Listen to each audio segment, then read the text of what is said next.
हर महादेव। हर Mahadev. KSG coaching के YouTube channel पर आपका फिर से स्वागत है। और आमेर के पार्ट 12 में आज हम अध्ययन करेंगे सवाई जयसिंह। सवाई जयसिंह का ये दूसरा पार्ट है। पहले पार्ट में हमने उनके जो राजनीतिक वर्चस्व था उसके बारे में देखा। राजनीतिक वर्चस्व की बात की जाए तो जब वो राजा बने उनके बारे में सबसे पहले उस समय शासक औरंगजेब था। 7 शासकों की उन्होंने सेवा की थी। 7 शासकों के मैंने नाम बताए और उसके बाद में हमने देखा कि किस प्रकार उन्होंने जाजौ के युद्ध में आजम का पक्ष दिया, लेकिन मुआजम बहादुर शाह के नाम से राजा बना। और देवारी समझौते के तहत उन्होंने किस प्रकार अपनी सत्ता पुनः प्राप्त की। सत्ता प्राप्त करने के बाद में उन्हें काबुल भेजा गया तो उन्होंने इनकार किया और इलिचपुर की जागीर लेने से भी मना किया। और उन्होंने 3 बार मालवा की क्या की, सूबेदारी। इसके अलावा हमने देखा कि उन्होंने मराठों से 3 बार युद्ध किए थे। उनका भी हमने देखा, बिलसुद का युद्ध, मंदसौर का युद्ध और रामपुरा का युद्ध। इसके अलावा मैंने और भी चीज़ें बताई, जैसे उन्होंने मुग़ल बादशाहों के ऊपर इतना गहरा प्रभाव था कि 1720 में उन्होंने जजिया कर हटवाया।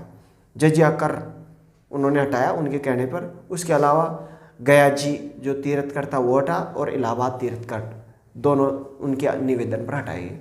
और राजनीतिक वर्चस्व में अपना लगभग सभी पॉइंट पूरा हो गया था। एक पॉइंट बचा था, वो मैं आपको बता देता हूँ। उसके बाद में हम जो सांस्कृतिक उपलब्धियाँ वो देखेंगे, क्योंकि यहाँ से सांस्कृतिक उपलब्धियों के ऊपर भी प्रश्न आते हैं। तो सवाई जयसिंह की बात की जाए तो इनका जो कार्यकाल था वो 43 साल था, 1700 ईस्वी से लेके और 1743। ठीक। तो इनके समय एक और राजनीतिक लड़ाई द्वंद्व छिड़ा था जिसे अपन कहते हैं जयपुर बूंदी विवाद। क्या कहते हैं? जयपुर बूंदी विवाद। जयपुर बूंदी विवाद कब हुआ, कैसे हुआ, क्यों हुआ, तो इसके बारे में देखते हैं। 1729 से लेके और 1748 तक ये विवाद चलता रहा था। तो इसके बारे में अपन देख लेते हैं। इसकी शुरुआत होती है सवाई जयसिंह के समय। सवाई जयसिंह की बात की जाए तो एक तो इनकी बहन थी जिनका नाम था अमर कंवर। क्या नाम था? अमर कंवर। ये इनकी बहन थी।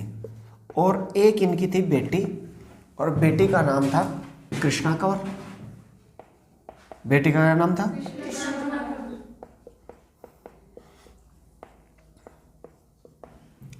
तो उन्होंने अपनी बहन का विवाह बूंदी के राजा के साथ किया और बूंदी के राजा का नाम था बुद्ध सिंह। क्या नाम था? बुद्ध सिंह के साथ इनका विवाह किया।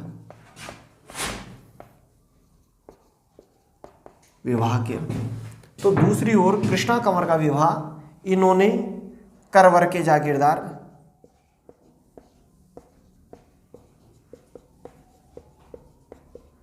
सालिम सिंह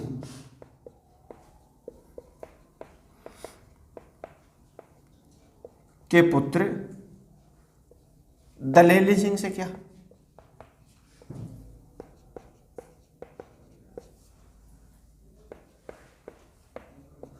ठीक है। तो बेटी का विवाह तो करवर के जागीरदार से किया। करवर बूंदी का ही पड़ता है, तो बूंदी में करवर एक स्थान है और उसका जागीरदार का नाम था सालिम सिंह। क्या नाम था? सालिम सिंह का पुत्र का नाम था दलेल सिंह। क्या नाम था? दलेल सिंह। तो दलेल सिंह के साथ किया। सालिम सिंह जो था वो बुद्ध सिंह का दीवान था। सालिम सिंह क्या था? बुद्ध सिंह का दीवान। बुद्ध सिंह का दीवान का मतलब हो गया इसका सारा कार्य जो है वो कौन करेगा? सालिम सिंह। सालिम सिंह ही करता था, पूरा राजकार्य ये संभालता था। बहुत खतरनाक आदमी था, इसलिए इसके साथ कर दिया। अब हुआ क्या? अमर कंवर और बुद्ध सिंह के एक बच्चा था। इन दोनों के एक बच्चा था जिसका नाम था भवानी सिंह। कौन सा सिंह? भवानी सिंह। तो भवानी सिंह के और उसकी मामा की लड़की कृष्णा कंवर, इन दोनों की बनती नहीं थी। तो भवानी सिंह ने क्या किया, एक बार दलेल सिंह की बेइज्जती कर दी। मामा के बच्ची की पति की बेइज्जती कर दी।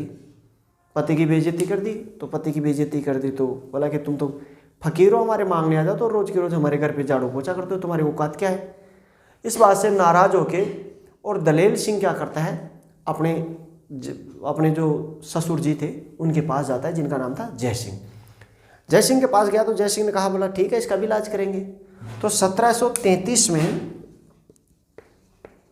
सवाई जयसिंह ने क्या किया, बड़े चालाकी से 2 बूंद जिंदगी की किसको दे दी, भवानी सिंह को।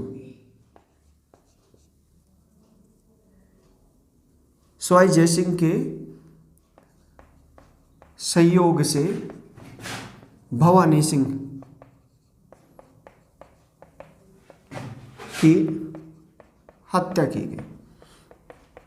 अब जब भवानी सिंह की हत्या की गई तो इस बात का पता लगाया गया।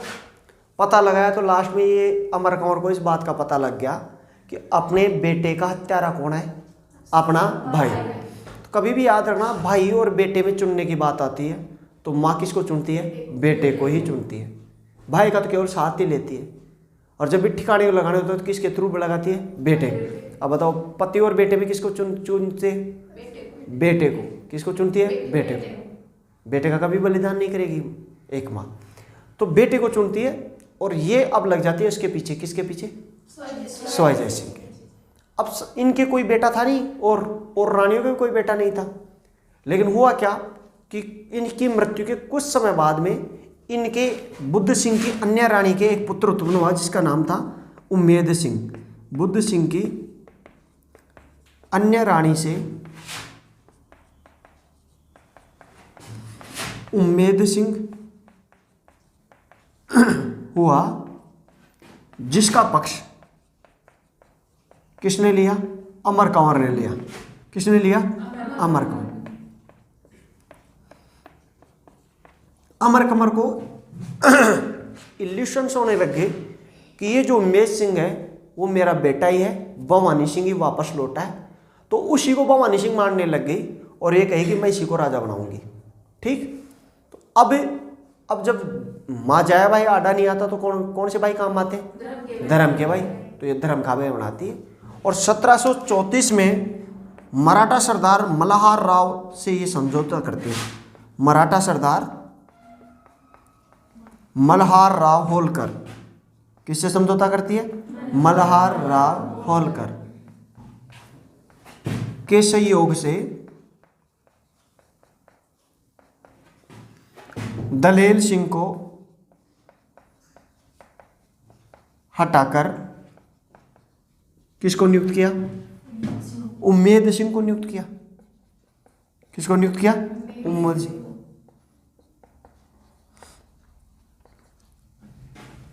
सवाई जयसिंह ने किसको हटा दिया था, भवानी सिंह को हटा के किसको राजा बना दिया था, और इसने इसको हटा दिया। ठीक, ऐसी स्थिति में ये विवाद चालू हो गया।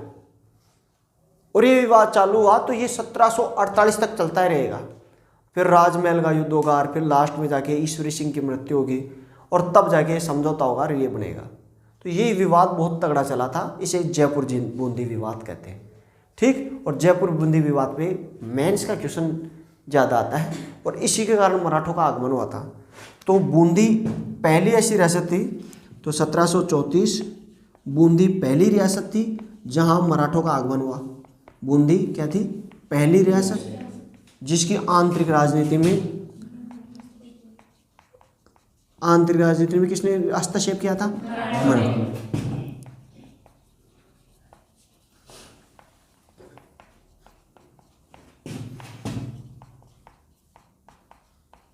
हस्तक्षेप क्लियर। आंतरिक राजनीति में मराठों का क्या हुआ, हस्तक्षेप। ये आपको ध्यान रखना है, आप इसका स्क्रीनशॉट ले लीजिए।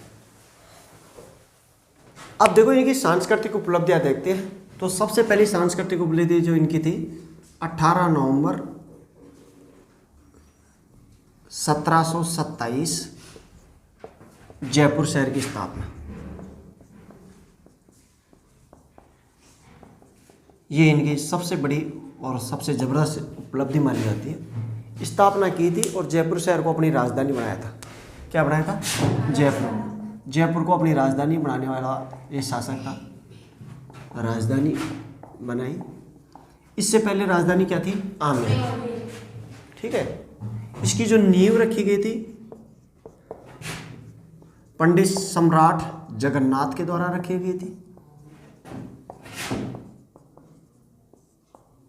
और इनका जो वास्तुकार था जिसने मॉडल बनाया था मॉडल जिसने दिया था उसका नाम था पंडित विद्याधर भट्टाचार्य। विद्याधर भट्टाचार्य, ये बंगाली आदमी था, बहुत ज़बरदस्त वास्तुकार आदमी बताया जाता है इसको। और एक आदमी था जिसका इन्होंने सहयोग भी लिया था, डिजाइन विजाइन बनाते हैं, दिखाते हैं दर्शनों को, भाई इधर बैठ का बना ले, इधर कोई सी बना ले, इधर क्या बनाए। तो इनका जो सहयोग किया था तो पुर्तगाली वास्तुकार ने किया था जिसका नाम था जेवियर डी सिल्वा। कौन सा सिल्वा? जेवियर डी सिल्वा, इसका इन्होंने साथ लिया था। ठीक, और इन्होंने जो प्रतिरूप लिया भाई किस शहर की तर्ज पर बनाए, तो 2 शहरों का इन्होंने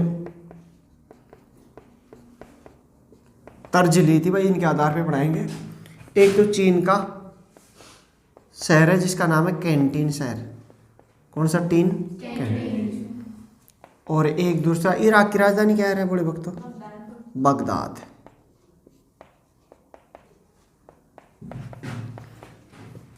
इन दोनों के तर्ज पर इसको बनाया गया था। ठीक, इराक की राजधानी क्या है? बगदाद। ईरान की क्या है? तेहरान। क्या है? तेहरान। ठीक है, तो इन दोनों के तर्ज पर इसको बनाया गया। इसको मतलब ग्रिड के आधार पर समानांतर सड़कों का निर्माण किया गया।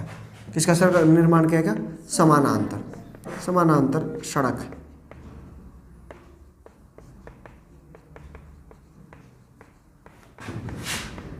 ग्रिड आकार। कौन सा आकार? ग्रिड आकार। ऐसे यूं 1 2 3 4, ये सड़क ऐसे सीधी और ये ऐसे काट रही है। यहाँ पे जाओगे फिर ऐसे कट जाएगी, ये फिर आके ये रह के यूं इतना ही यहाँ चलोगे, वापस ऐसे जाओगे। ठीक है, ऐसे सड़क का इन्होंने निर्माण किया है। तो ये, और इसमें 7 दरवाजे लगाए। कितने दरवाजे लगाए? 7।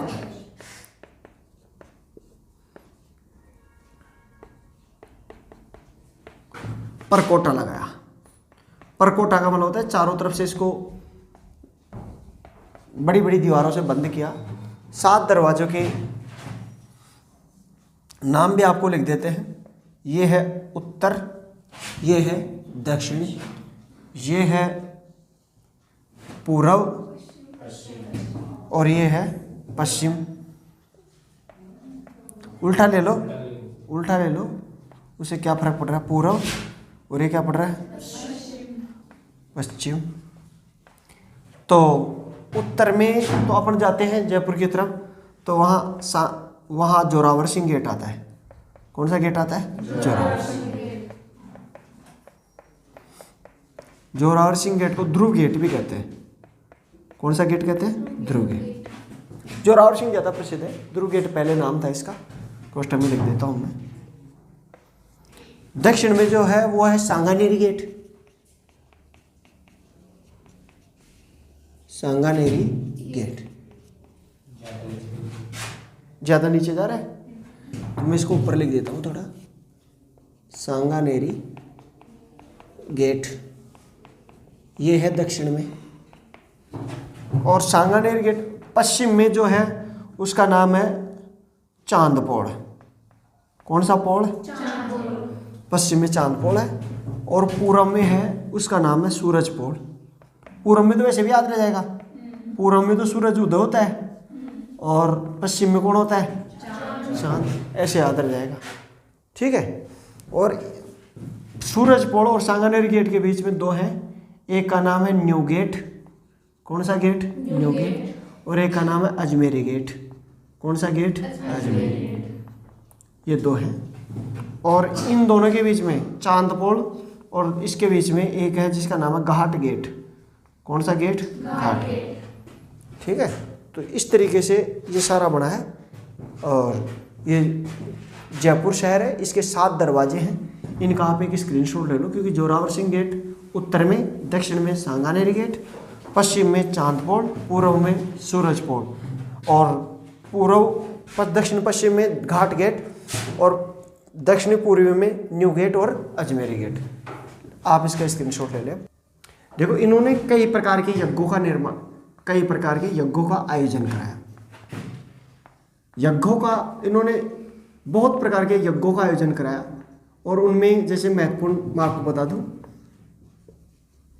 पुरुष में एक यज्ञ, राजसूय यज्ञ, वाजपेय यज्ञ और अश्वमेध यज्ञ। अश्वमेध यज्ञ सबसे प्रसिद्ध माना जाता है, जिसके बारे में शायद आप सभी जानते होंगे। ये 2 बार करवाया था इन्होंने, 1734 में और 1740 में, 2 बार इन्होंने कराया था। और इसका जो प्रधान पुरोहित था उसका नाम था पुंडरीक रत्नाकर। कौन सा रत्नाकर? पुंडरीक रत्नाकर इनका प्रधान पुरोहित था। तो इसमें क्या होता है कि जैसे एक राजा होता है, राजा को अपनी शक्ति दिखानी होती है, तो वो क्या करता है कि एक घोड़े को एकदम तैयार किया जाता है, उसके गले में तख्ती डाल दी जाती है, उस घोड़े के पीछे सेना होती है, घोड़े को खुला छोड़ दिया जाए, तेरे मन में आए वहाँ पे घूम ले, जहाँ जहाँ घूमेगा वो ज़मीन राजा की हो जाएगी। अगर किसी कोई पकड़ लेगा तो राजा की सेना से लड़ाई करनी पड़ेगी। और घोड़ा यूँ घूमता था, खुले घूमता था। तो इस प्रकार उसके पीछे सेना चल रही थी। और इसका प्रधान पुरोहित रत्नाकर था। एक बार अश्वमेध यज्ञ का आयोजन मैं भी करना चाह रहा था, मजाक नहीं करा, नारायण दास जी के पास चला गया था। नारायण दास जी अपने त्रिवेणी के महंत हैं, बड़े प्रसिद्ध संत हैं। एक को महाराज को पकड़ा, महाराज यानी मैं पंडितों को महाराज कहता हूँ, आशीष शर्मा मेरा मित्र था, उनको पकड़ा, पहुँच गए वहाँ पे, बोला चलो दर्शन करते हैं। ठीक है, दर्शन किया, इधर बैठ गए महाराज के पास। तो वहाँ कि महाराज मैं अश्वमेध यज्ञ करना चाहता हूँ और आपको प्रधान पुरोहित नियुक्त करता हूँ। नियुक्त भी मैंने कर दिया। महाराज मेरी तरफ देखे, 2 मिनट तो एकदम हकबका के, कहाँ है, क्या कहा? फिर उन्होंने कहा महाराज अश्वमेध यज्ञ करना चाहता हूँ। अच्छा, तो उधर के पड़ोसी वड़ोसी भी थे उनके, वो भी सुनने लग गए, वो देखने लग गए, ये कहाँ से आ गया? तो उनकी ऐसी दृष्टि से ऐसे देखने लग गए, ये कहाँ से आ गया बावड़ा? तो मैंने कहा मैं अरविंद कटारिया, सन ऑफ श्री हनुमान साई जाट, निवासी लेटकाबास, तहसील शाहपुरा का निवासी हूँ। अब आप मेरे को ये बताइए कि मैं अश्वमेध यज्ञ करना चाहता हूँ और आपको प्रधान पुरोहित बनाना चाहता हूँ। महाराज ने कहा, बोला खड़े करे लो। मैंने कहा महाराज जहाँ आपका हुक्म हो जाए वहीं कर देंगे, बताओ शाहपुरा करना है कि यहाँ करना है, घर पे करना है, कहाँ करोगे? तो फिर वो सभी लोग ऐसे कह रहे कहीं बावड़ा जहाँ पूरे से बावड़ी बात रहे यहाँ रहे यहाँ। तो उसने कहा, महाराज ने कहा कि उसमें घोड़ा का दाग लागे छे। वो तो जो भी है महाराज आप अपने हिसाब से करोगे, भाई दाग लगाना है, क्या लगाना है, क्या विधान है वो आप जानो। आप तो मेरे को ये बताओ क्या तो सामान चाहिए, क्या चीज़ चाहिए, वो सब चीज़ें बताओ। अब पूरी तरह से मामला सेट हो गया। और याद रखना मामला तभी टूटता है जब पूरा मामला सेट हो जाता है। और उसके आरे सारे के आदमी होता है ना, वो तुड़ा देते हैं। फिर पड़ोसी ने तुड़ा दिया मेरा महाराज का मामला। नहीं उस दिन हो जाता अश्वमेध यज्ञ तो शाहपुरा को तो जीत ही लेते अपने। ठीक है, तो ये इनका प्रधान पुरोहित पुंडरीक रत्नाकर था, नारायण दास जी महाराज नहीं थे, है ना। और इन्होंने भी घोड़ा छोड़ा, मतलब कि महाराज घोड़ा तो छोड़ दो। तो उसने कहा कि यार घोड़ा तो छोड़ दें, लेकिन घोड़ा, उन्होंने बताया महाराज घोड़ा छोड़े कुटेब की बार, ये राजस्थान था ही, इधर बूंदी में लड़ाई चल रही थी, दंगे कर रखे थे, बहन के घर पे दंगे करके, तो बूंदी वाले दुश्मन बैठे इसके। यहाँ पे जोधपुर का राजा बेसिंग वो दुश्मन खा के बैठा, आजा तेरे को छोड़ूंगा नहीं। इधर मेवाड़ वाला तमाम राजा इससे दुश्मनी करके बैठे हैं। तो तभी लोग सभी लोग इस बात को चाह रहे थे कि इधर से मेवाड़ वाला दुखी है, बीकानेर वाले सारे दुश्मन है, तो भेजे तो कहाँ भेजे। तो इन्होंने क्या किया कि महाराज ऐसे करो कि अपने जो 7 गेट हैं उनको बंद कर दो। इधर से सांगानेरी गेट बंद कर दिया, इधर से तुम्हारा जोरावर सिंह गेट बंद कर दिया, पूर्व से तुम्हारा सूरजपोड़, पश्चिम से Chandpol, Ghat gate, new gate, Ajmer gate, 7 gate बंद कर करा के, और फिर के जब घोड़े को घुमा लो। भाई घूमेगा कहाँ? अपने जयपुर के परकोटे में घूमेगा। तो जयपुर के परकोटे में घूम रहा था, तो घूमते घूमते घूमते एक कोई सैनिक था जिसका नाम था दीप सिंह कुंभानी। सैनिक का क्या नाम था? दीप सिंह कुंभानी। तो दीप सिंह कुंभानी के घर के बाहर से घूमता है, तो उसका भी खेत था थोड़ा 2-4-5 बीघा का। उसके खेत को भी खराब कर दिया, सेना ने भी खराब कर दिया, उसका हो गया दिमाग खराब, उसने घोड़े को पकड़ के बांध लिया। सैनिक ने कहा आओ था ना अभी बताऊँ था, दिमाग खराब कर दिया यार, थारा हमदम से तो बाहर घुमा लो। बोला कि यार छोड़ दे दीप लिया, कहीं कौन ले रहा बाहर पिटोर दे लो। और वो 20-25 भाई थे खतरनाक, उन्होंने इन्होंने मीणाओं ने कूट दिया इन सैनिकों को, कूट काट के भगा दिया। वो राजा के पास आए, महाराज की अपने घोड़े को पकड़ लिया। कौन पकड़ लिया? गुरु जी वो दीप लो पकड़ लियो। तो दीप ले के हिम्मत होगी, दीप ले गए पकड़ लो, महाराज पकड़ लियो, मैं कहीं करा तो क्योंकि कोई अनित उनित करा महाराज कहीं कौन करा, टमाटर का खेत में बड़ घुसो बस, मैं भी टमाटर पाट खा लिया, मैं कहीं से कर दिया ना गोदी में। राजा गया अपनी सेना होना लेके, सेना होने लगे दीप लिया बाहर निकल। बोला कि महाराज घोड़ा वोड़ा खोल दिया, दिमाग खराब कर दिया, पूरा टमाटर की खेत को नाश कर दिया। और गया ऐसे घुमा रहे तरह दम जो तो बाहर न घुमाओ अरे तेरा काका जी करने जोधपुर वाला बेसिंग सु लड़ो, बूंदी वाला बूंदी सिंह सु बुद्धू सिंह सु लड़ो, मार गण कहीं कर रहे थे, हमारी फसल को नाश कर दिए थे। तो भाई साहब राजा भी युद्ध के लिए तैयार हो गया। भाई बिना युद्ध तो जो घोड़ा ले नहीं सकते, अब क्या करें, तो युद्ध के लिए तैयार हो जाते हैं। दीप सिंह कुंभानी भी तैयार हो जाता है और उसके भाई इधर छान वान पे चढ़ जाते हैं, कोई टिक्कर उक्कर पे बाले वाले लेके। 25 भाई थे, कितने भाई थे? लड़ते हुए शहीद हो गए, मरने के बाद में घोड़े को छोड़ा, बड़े खतरनाक आदमी थे। तो दीप सिंह कुंभानी ने यज्ञ का घोड़ा रोका। कौन सा घोड़ा रोका? यज्ञ का घोड़ा रोका। और लड़ते हुए 25 भाइयों के साथ शहीद, लड़ते हुए 25 भाइयों के साथ क्या हो गया? शहीद। इसके बारे में याद रखना, हो सकता है कि इसमें पूछ ले। 25 भाई थे, दीप सिंह कुंभानी, ले लो स्क्रीनशॉट। अब देखो इन्होंने अनेक विद्वानों को प्राश्रय दिया।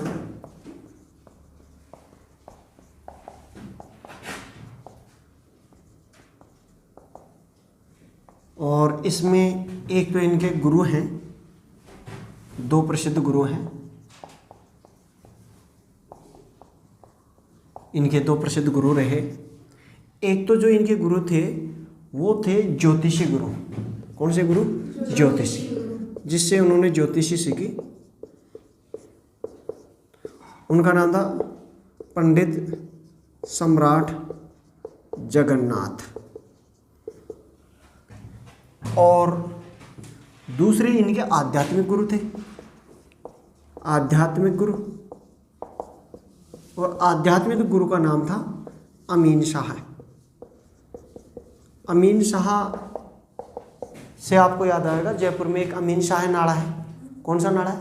अमीन शाह। जो नाला बहता है वो कौन सा नाला है? अमीन शाह। अमीन शाह इनके आध्यात्मिक गुरु थे। ठीक है, तो इन्होंने पंडित सम्राट जगन्नाथ ने जय सिंह कल्पद्रुम नामक एक ग्रंथ लिखा था। सॉरी, इनका अलग था, पंडित जगन्नाथ का ये पुंडरिक रत्नाकर था। एक इनका जो राज दरबारी था पुंडरिक रत्नाकर। पुंडरिक रत्नाकर का नाम अपने पहले भी लिया था। वेरी गुड, अश्वमेघ यज्ञ का प्रधान करो। तो उन्होंने कौन सा ग्रंथ लिखा था? जय सिंह कल्पद्रुम। कल्पद्रुम। और पंडित सम्राट जगन्नाथ की बात की जाए तो इन्होंने यूक्लिड ज्यामिति ये ग्रंथ लिखा था। यूक्लिड ज्यामिति ये एक विदेशी विद्वान रहा है ज्योग्राफी का, जिसका नाम था टॉलमी। क्या नाम था? टॉलमी। टॉलमी ज्योग्राफी मैं लिख देता हूँ यहाँ कोष्टक में।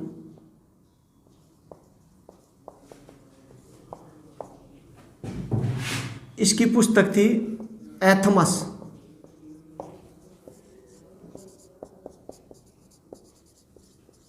का अनुवाद है ये,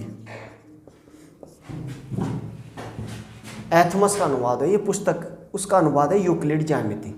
इसको देख लेना, ये एक बार पूछ सकता है, ये कई बार फेवरेट क्वेश्चन है। इसके अलावा इसके अन्य वो तो हो गया। एक यहाँ क्या नाम है इसको, गलताजी। गलताजी का प्रधान पीठाधीश। एक इसके अलावा इनके कवि कलश जी, कवि कलश जी, ये इनके राज दरबारी थे। इनका आप एक स्क्रीनशॉट ले लो। अच्छा, एक चीज़ और लिख लेना, इन्होंने विद्वानों के लिए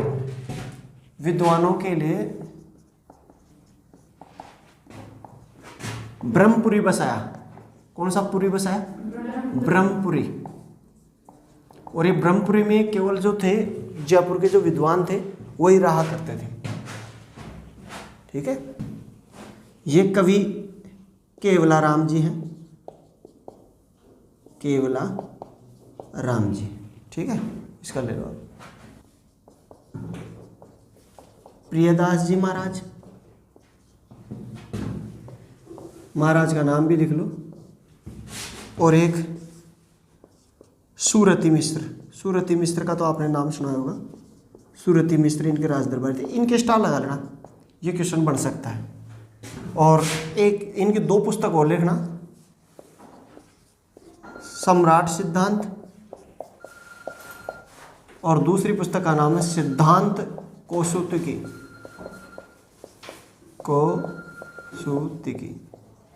ये 2 पुस्तकों को और लिख लेना, इनकी थी पंडित सम्राट जगन्नाथ। ठीक है, जयसिंह ने खुद ने 2 ग्रंथों की रचना की।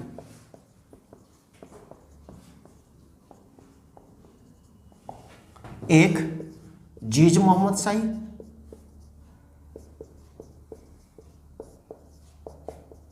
और दूसरा जयसिंह कारिका। ये 2 ग्रंथ हैं, इनके याद रखना। ये जो है ये नक्षत्रों की शुद्ध सारणी है, नक्षत्रों की शुद्ध सारणी। नक्षत्र जो अपने होते हैं ना, बुध शुक्र पढ़ते हैं ना, इसकी सारणी बनाई है इन्होंने। और ये जयसिंह जो कारिका है वो तुम्हारे उससे संबंधित है, ज्योतिषी से संबंधित पुस्तक है, ज्योतिषी से संबंधित पुस्तक है। तो ये 2 पुस्तक इनकी खुद की हैं। खुद भी विद्वान आदमी थे, तो इनके बारे में लिखना। इनको बहुत अच्छा ज्ञान था। ये जो था ज्योतिषी का सबसे तगड़ा ज्ञान वाला जो मास्टर माइंडेड आदमी था, इसने पंडित सम्राट जगन्नाथ से सीखा था, जो महाराष्ट्र के थे, उनसे ज्योतिषी सीखी थी।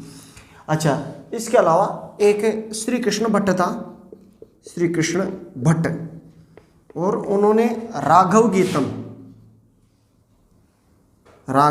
गीतम एक ग्रंथ लिखा था, जिसको राम रासा भी कहते हैं। कौन सा रासा? राम रासा। इसको स्टार लगा के 999, ये क्वेश्चन पूछा जाएगा चित्रकला में, वहाँ भी आ सकता है। उसका चित्रण किया था, ये याद रखना। और इससे खुश होकर श्री कृष्ण भट्ट को इन्होंने कवि कलानिधि की उपाधि दी थी। किसकी उपाधि दी थी? कवि कलानिधि। तो कई बार ये प्रश्न पूछे थे, कवि कलानिधि किसके दरबार में थे, ऐसे प्रश्न पूछे। ठीक है, उपाधि दी थी। एक तो ये याद रखना। और दूसरा, इनको राम रासाचार्य भी कहते थे, क्योंकि राम रासा लिखा है। कौन सी चार्य? राम रासाचार्य की उपाधि। ये 2 उपाधियां इनके बारे में याद रखना। अच्छा, इसके अलावा याद रखना, इन्होंने 5 वैद्यशालाओं का निर्माण कराया था। कितनी वैद्यशालाओं का निर्माण कराया था? 5 वैद्यशालाओं का निर्माण कराया था। वैद्यशाला जानते हो क्या होती है? वैद्यशाला होती है जिनके द्वारा अपने सौर परिवार का अध्ययन करते हैं, वो वैद्यशाला होती है। दिल्ली, दूसरी मथुरा, तीसरे उज्जैन में महाकाल है ना, चौथी बनारस, और 5वीं जयपुर। याद रखना, दिल्ली की सबसे पहली कौन सी खोली थी? दिल्ली में, क्योंकि ये ज़्यादातर इधर घूमते रहते थे, तो वहाँ कभी भी उसको वैद्यशाला में बैठ के किसी की भी जन्म कुंडली बनानी हो, मरेगा कब, ब्याह कितना होगा, क्या होगा, नौकरी लगेगा नहीं लगेगा, सारी बना दी। और जयपुर की सबसे बड़ी थी, कौन सी थी? सबसे बड़ी। इसका ले लो स्क्रीनशॉट, फिर मैं जयपुर वाले के बारे में लिखा देता हूँ, जयपुर वाले के लिए पूछते हैं। देखो, जो जयपुर का जंतर मंतर है उसके बारे में थोड़ा देख लो। इसको जंतर मंतर के बारे में देख लो। पहली चीज़ तो ये याद रखना कि ये जो है यहाँ पे 14 प्रकार के यंत्र मिलते हैं। कितने प्रकार के यंत्र बनते हैं? 14 प्रकार। जैसे सम्राट यंत्र, ये सौर घड़ी है। कौन सी घड़ी है? सौर। सौर घड़ी अपने आप चलती है, सूर्य के हिसाब से चलती है, कोई वो नहीं लगा उसमें, सेल वेल नहीं लगा। दूसरा राम प्रकाश यंत्र। राम प्रकाश यंत्र ये जो है ये मानसून का पता लगाता है। किसका पता लगाता है? मानसून। इस पे झंडा लगा देते हैं। अभी देखना, आप कभी भी देखना जयपुर सिटी के आसपास में, एक तो मैन आता है दैनिक भास्कर और एक आता है सिटी भास्कर। सिटी भास्कर में जब भी मानसून आता है उससे पहले सम्राट यंत्र, राम प्रकाश यंत्र पर झंडा पहनाते थे और फिर पता लगा लेते कि हाँ इतने दिन में बारिश आएगी और फिक्स गणना करके बता देते हैं। तो 14 अलग अलग यंत्र लगे, समझा क्या? तो वो यंत्रों का याद रखना। 14 यंत्र पूछे भी जा चुके कितने प्रकार के, कितने यंत्र लगे, ये तो कई बार क्वेश्चन आया। अच्छा, इसको याद रखना। 1 अप्रैल 2010 को यूनेस्को की वर्ल्ड हेरिटेज साइट में शामिल किया गया। यूनेस्को की वर्ल्ड हेरिटेज साइट में शामिल किया गया। तो राजस्थान की मतलब जयपुर की ये पहली साइट थी जिसे इसमें शामिल किया गया। एक चीज़ ये भी इसके ऊपर याद रखना। दूसरा चीज़ ये एक और याद रखना, और इसके निर्माण कार्य की बात की जाए तो इन्होंने जयगढ़ के दुर्ग का निर्माण पूरा कराया। जयगढ़ दुर्ग का निर्माण क्या कराया? पूर्ण कराया। अब बताओ चालू किसने कराया था? मिर्जा राजा जयसिंह। दूसरा याद रखना, 1734 में इन्होंने किया था सुदर्शनगढ़ या नाहरगढ़। कौन सा गढ़? सुदर्शनगढ़ या नाहरगढ़ दुर्ग का निर्माण कराया। 2 चीज। अच्छा, तीसरी चीज जो रखना, इनकी एक पत्नी थी चंद्रकुंवरी, एक तो सूरज कंवर और एक चंद्र कंवर। सूरज कंवर तो किसकी पुत्री थी? अजीत सिंह की। और ये किसकी थी? अमर सिंह सेकंड की, मेवाड़ राणा की। तो अपनी सिसोदिया रानी, सिसोदिया पत्नी चंद्र कुंवर के लिए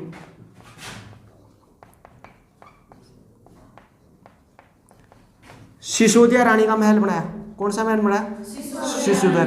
सिसोदिया रानी का महल। और सिसोदिया रानी का महल आज भी अपने को देखने को मिलता है। वहाँ पे अपन जाते हैं उधर से घाट गेट से, जब इधर की तरफ जाते हैं गोनेर की तरफ, तो वहाँ अपने को मिलता है सिसोदिया रानी का महल। एक दूसरा और याद रखना, इसके अलावा इसने क्या किया? एक मानासागर झील में जल महलों का निर्माण आरंभ कराया। कौन से महलों का? जल महलों का निर्माण केवल आरंभ कराया, पूरा किसने कराया था? प्रताप सिंह ने। आरंभ, पूर्ण किसने कराया था? प्रताप सिंह ने। प्रताप सिंह ने हवा महल, जल महल, ये आएगा 1799 पर पढ़ेंगे तो ये भी आ जाएगा। इनके 2-3 राजाओं के बाद में प्रताप सिंह आ जाएगा। तो ये भी पूर्ण करवाया है, इसको चालू करवा दिया। अधूरा था उसको पूरा कर दिया, पूरा था उसको चालू करवा दिया, 2 पूरा निर्माण करा दिया। ये चीज़ याद रखना। और तीसरा चीज़ एक और याद रखना, अपने व्यक्तिगत निवास के लिए चंद्र महल बनाया। व्यक्तिगत निवास के लिए। कौन से निवास के लिए? व्यक्तिगत, यानी खुद के रहने के लिए। अब जयपुर के सिटी पैलेस में रहते हैं। कहाँ पे रहते हैं? सिटी पैलेस का निर्माण कराया, या चंद्र महल। यहाँ पे जयपुर के जो राजा थे बाद में यहीं पे रहते थे। उस चंद्र महल के बारे में महल अपन पढ़ेंगे, कितना मंजिला है, कैसे भव्य है, वो अपन बाद में देख लें। तो इसका निर्माण भी इन्होंने करवाया था। ये चीज़ें इसके बारे में याद रखना। और एक चीज़ और याद रखना, 1714 में इन्होंने गोविंद देव जी का मंदिर बनाया। किसका मंदिर बनाया? गोविंद देव जी का मंदिर। और ये याद रखना, गोविंद देव जी में वही मूर्ति लगी है जिसका निर्माण मिर्जा राजा मानसिंह ने कराया था। किसने कराया था? मिर्जा राजा मानसिंह। मिर्जा राजा मानसिंह ने कहाँ कराया था? वृंदावन में कराया था। कहाँ कराया था? वृंदावन। तो वहाँ उसकी मूर्ति को जब तोड़ रहा था कौन? औरंगजेब नहीं तोड़ रहा, उसके बाद के बादशाहों को वो कर रहे थे। औरंगजेब तो जा चुका है, उसके पीछे क्यों पड़े हो तुम? ठीक है, तो ये मूर्ति को लाके स्थापित कराते हैं। एक चीज़ तुम्हारे को ये याद रखना है, ठीक है। और इसके अलावा एक अंतिम चीज़ याद रखना कि ये जो राजा हैं वो स्वयं को जयपुर के जो राजा हैं वो गोविंद देव जी का दीवान मानते हैं। जयपुर के राजा किसके दीवान मानते हैं? गोविंद देव जी के दीवान। ये गोविंद देव जी का अपने आप को दीवान मानते हैं। क्लियर? इस तरीके से ये अपना जो जयपुर का सवाई जयसिंह है वो कंप्लीट हुआ। बोलिए आज के आनंद की, मातेश्वरी सरस्वती मैया की, तीनों लोक के देवी देवता की। स्क्रीनशॉट लो भैया। यंत्र भी लिखना, जयप्रकाश यंत्र ग्रह स्थिति का पता लगाने के लिए, और ये राम यंत्र है मानसून का पता लगाने के लिए। लो